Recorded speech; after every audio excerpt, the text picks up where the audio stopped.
जितने भी दिव्य महापुरुष हुए हैं, जिनके जीवन प्रकाशित हुए हैं भक्ति अध्यात्म की ऊंचाई में, वो बचपन से श्री भगवान में लगे। त्रिपुरदास जी के घर में राजमंत्री पिता थे, पर बहुत ही सुंदर भक्ति के संस्कार थे। एक बार आप पिता के साथ आगरा से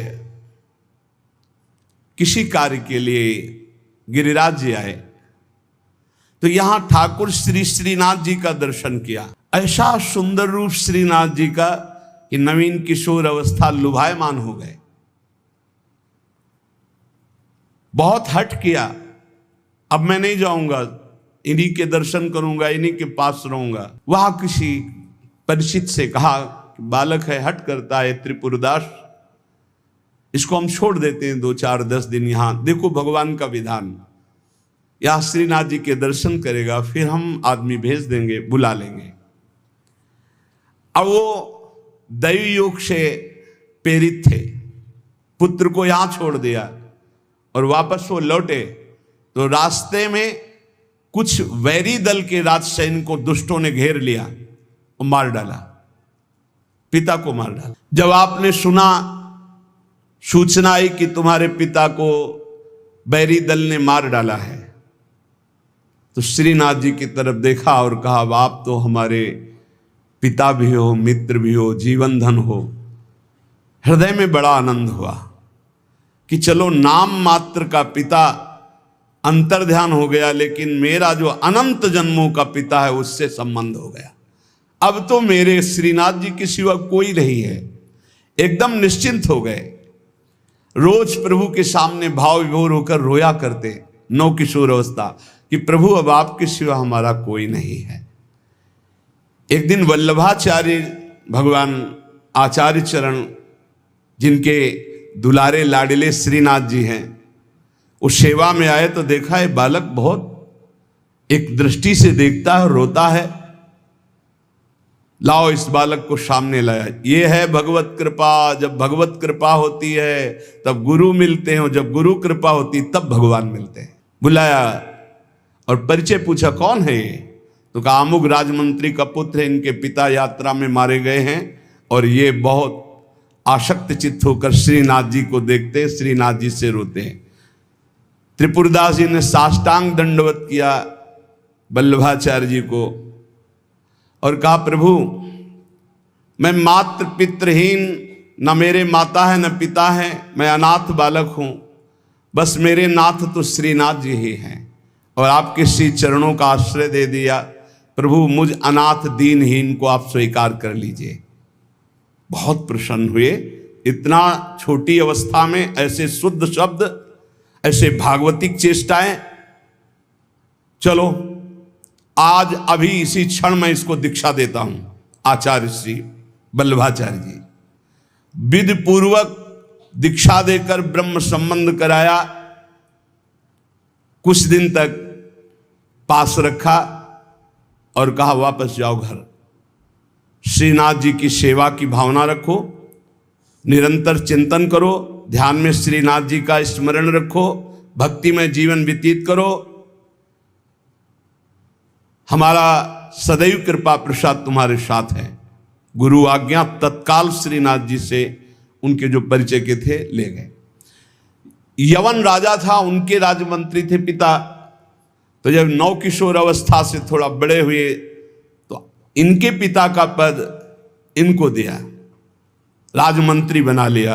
ये निश्चय किया त्रिपुरदास जी ने कि राजमंत्री पद से जो भी धन आएगा मैं केवल सेवक की तरह प्रसाद से शरीर पोषण करूंगा, सारा धन संत सेवा और भगवंत सेवा में लगाऊंगा।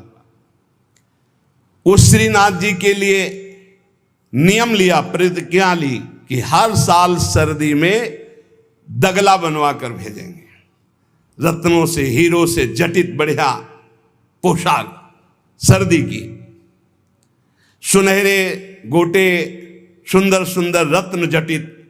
अब चाहे करोड़ों के रत्न लग जाए श्रीनाथ जी के लिए, और राजमंत्री थे, दगला भेजते और रोज संत सेवा होती त्रिपुरदास जी के यहां। संत जन आते, प्रसाद पाते। धन की यही सार्थकता है। जय जयकार हो, भगवान नाम कीर्तन हो, भगवत अनुरागी जन आकर प्रसाद पावे, भगवान की आरती पूजा सेवा। धन्य है वो गृहस्थ, वो धन्य, वो तीर्थ है उसका घर जिसके घर में भगवान की आरती होती, भगवान का नाम कीर्तन होता, आए हुए अतिथियों की सेवा होती है। और श्रीनाथ जी भी बड़े रिजवार ठाकुर, बहुत खुश होकर के, प्रसन्न होकर के वो दगला धारण करते। श्री विठलनाथ जी श्री वल्लभाचार्य जी के पुत्र हैं। वो देखते कि और वस्त्र जब धारण कराते हैं तो ठाकुर जी धारण करते हैं, लेकिन जब त्रिपुरदास जी का दगला धारण कराते तो ठाकुर जी फूल जाते हैं, प्रसन्न हो जाते हैं। भक्त के द्वारा प्रेम से दी हुई वस्तु भगवान बहुत भाव से स्वीकार करते हैं। सब दिन होत न एक समान।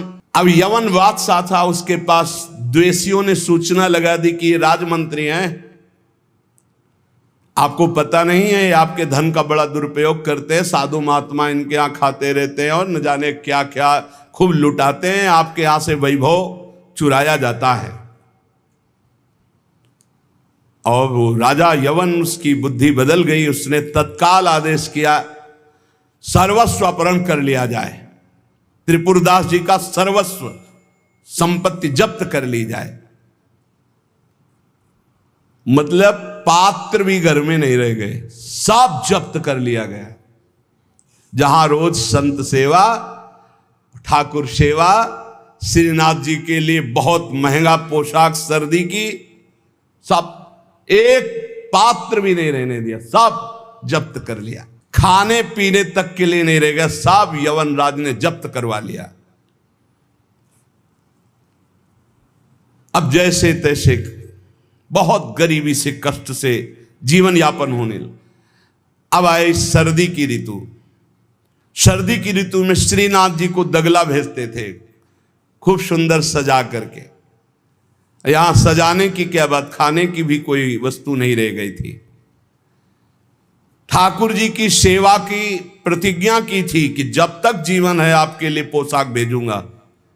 अब सर्दी में कैसे पोशाक भेजे, खाने के लिए भी नहीं। बहुत जोर जोर से रोना आया कि हम हर कष्ट सह सकते थे, लेकिन आपकी सेवा, ये जो सर्दी की पोशाक भेजने की थी, अब कैसे होगी आपकी सेवा। और ये सेवा नहीं होगी तो मेरा जीना, क्योंकि मैंने नियम लिया था कि मैं अपने जीवन में जब तक जीऊंगा हर वर्ष आपको सर्दी के समय पोशाक भेजूंगा सर्दी की। आप ठाकुर जी से विनय करने लगे कि मैं सब कष्ट सह सकता हूं, आपकी सेवा छोड़कर नहीं। इतने में देखा, दृष्टि गई तो एक ऊपर दावात रखी थी। आपको जैसे कोई डूबते हुए को तिनके का सहारा मिल जाए, और वो दावात पीतल जैसी दिखाई दे रही थी, तो लग रहा था कुछ सिक्के की तो बिकी जाएगी।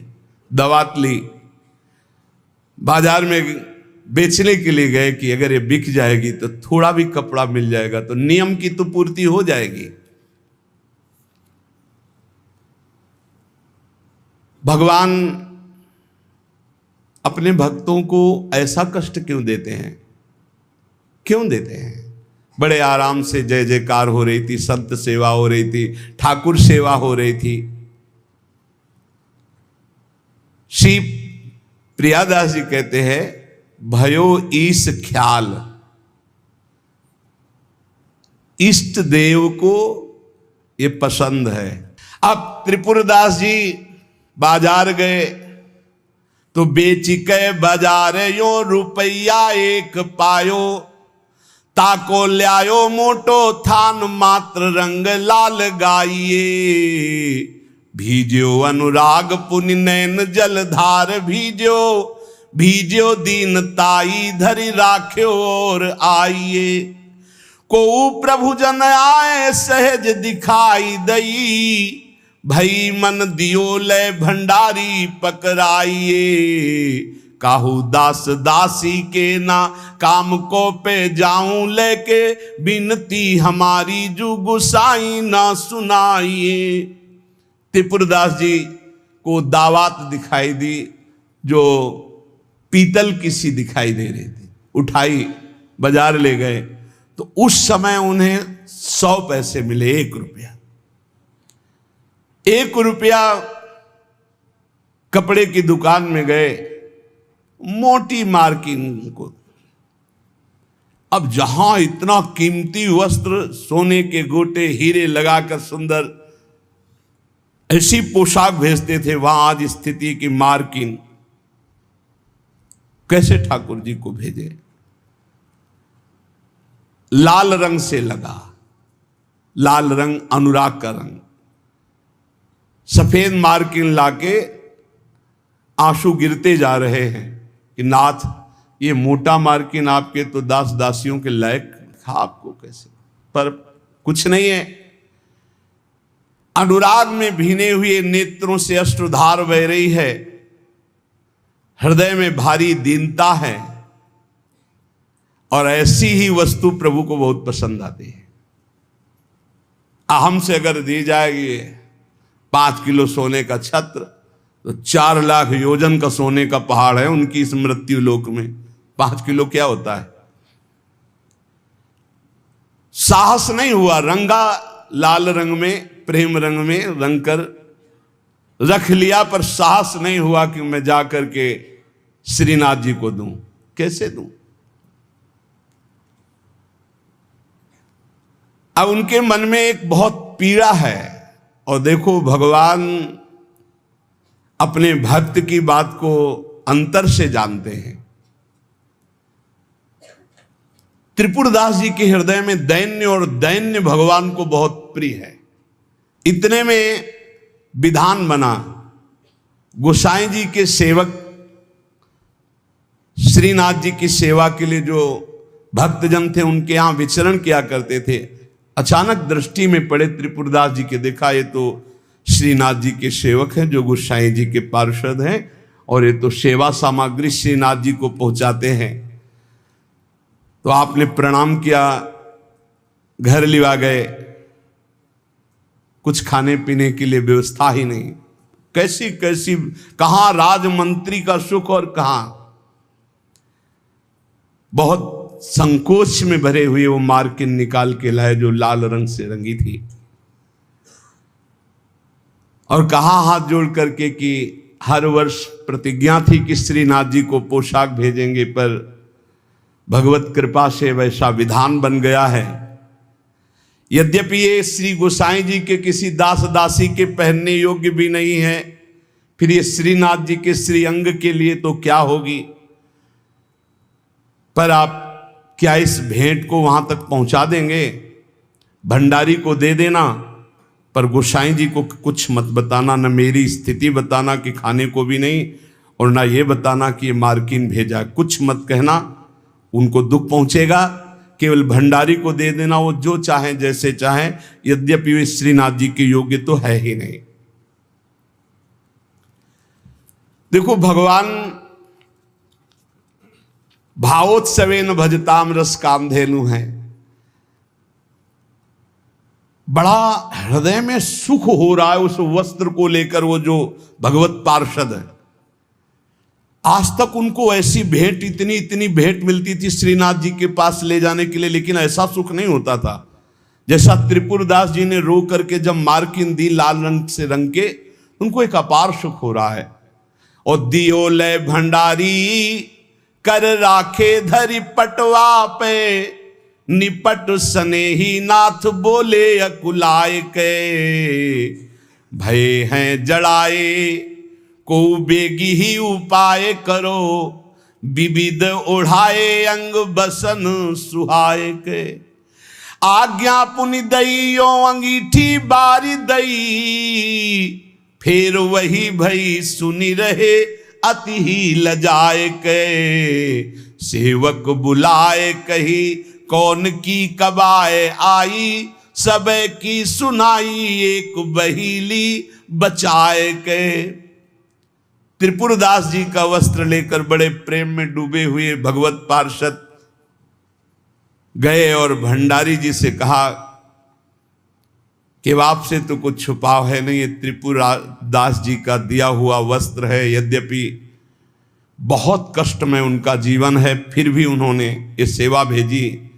आप इस सेवा का आदर करना, अपमान मत करना कि कहीं फेंक दो, अरे मार्किन कहाँ ठाकुर जी के श्रीअंग पोशाक वाल। तो उन्होंने, भंडारी ने कहा कि इसका सही प्रयोग करेंगे। तो जो ठाकुर जी की पोशाक थी उसको बांधने के काम में ले लिया। उन नए वस्त्र जो मार्किन आई उसमें रखकर ठाकुर जी की पोशाक बांधकर और उसे अलमारी में रखने। परम स्नेही ठाकुर जी कांपने लगे। जब श्रृंगार हुआ तो सर्दी का समय था, कांपने लगे श्रीनाथ जी। जब श्री आचार्य चरण सेवा में गए तो कहने लगे मुझे बहुत जोर की ठंड लग रही है। ठाकुर जी बोलते हैं निज जनों से, जैसे हरिवंश महाप्रभु से राधा वल्लभ जी बात करते थे, बंचंद महाप्रभु से बात करते थे, बिहारी जी से स्वामी जी महाराज, विठल विपुल देव जी, बिहारिन देव जी। अब हम लोगों की जाकी रही भावना जैसी प्रभु मूर्ति देखी तिन तैसी। मुझे ठंड लग रही बहुत जोर की। बोले जय जय, अभी उपाय करता हूं। तत्काल बड़े गरम गरम महंगे वस्त्र धारण कराए। ठाकुर जी फिर बोले बहुत ठंड लग रही है, बहुत ठंड लग रही। कहा जय जय, अभी उपाय करते।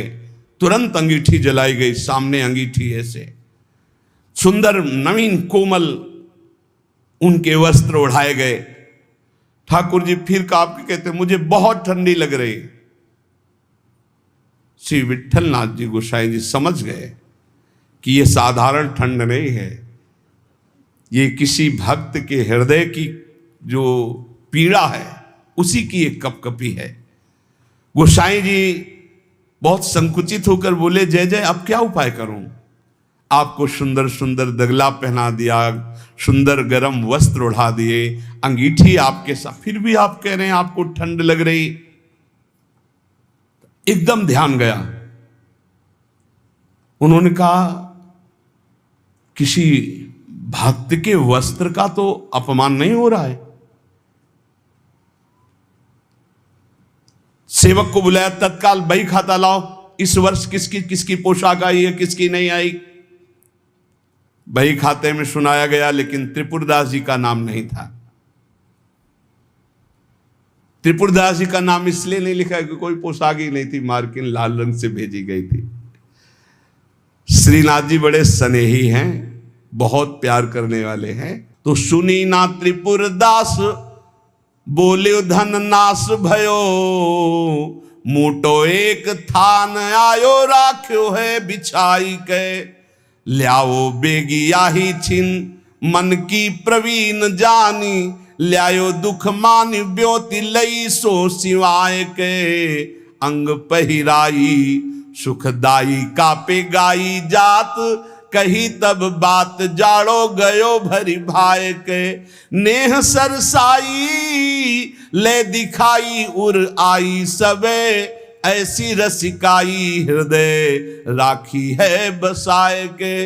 विठलनाथ गोस्वामी जी ने कहा त्रिपुरदास जी का नाम नहीं सुनाया, हर वर्ष भेजते थे, क्या इस वर्ष पोशाक नहीं भेजी? सेवक ने कहा राजकोप के द्वारा सारा धन उनका नष्ट कर दिया गया, छीन लिया गया है, तो कुछ नहीं भेजा?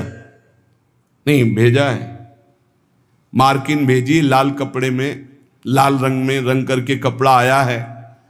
वो ठाकुर जी की पोशाक लायक है नहीं, इसलिए ठाकुर जी की पोशाक रखकर उसमें गोसाई जी ने कहा अच्छा अच्छा आप समझ में आया, इसीलिए ठाकुर जी को ठंडी लग रही। अरे जल्दी वो कपड़ा लाओ, जल्दी कपड़ा लाओ। और तत्काल दर्जी को बैठाल कर तत्काल सिलवाया, और ठाकुर जी को जे ही अंग में धारण करा, ठाकुर जी मुस्कुरा दिए और बोले हाँ अब सर्दी दूर हो गई। बड़े रिझवार ठाकुर है।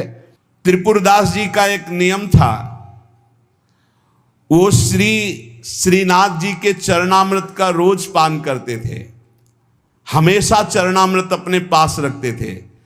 बिना जबान में चरणामृत गए वो अन्न जल नहीं रखते थे। एक दिन संयोग की बात, जब आप भोजन करने के लिए गए तो जो श्रीनाथ जी के चरणामृत का पात्र था, वो जो चरणामृत मांगते थे मिल जाता था, सेवक देते थे। बोले आज तो चरणामृत खत्म हो गया। आपने कहा पहले क्यों नहीं बताया? अगर पहले बताए होते तो चरणामृत की व्यवस्था करते। तो उन्होंने कहा मैं दरबार जा रहा हूं, तुम लोग श्री ठाकुर जी को भोग लगाकर प्रसाद पा लेना, अब मेरी प्रतीक्षा मत करना, क्योंकि जब तक चरणामृत नहीं तो मैं ठाकुर जी का प्रसाद भी नहीं पाऊंगा। मन में निश्चय किया कि यदि चरणामृत श्रीनाथ जी का नहीं मिला तो चाहे प्राण निकल जाए, कभी कुछ जबान पे नहीं रखूंगा। चरणामृत के बिना मेरा जीवन किस काम का। रसोईया अपने कार्य में लग गया। इतने में स्वयं श्रीनाथ जी 10 वर्ष के बालक का रूप रहकर पात्र में चरणामृत अपना जतिपुरा से ले गए।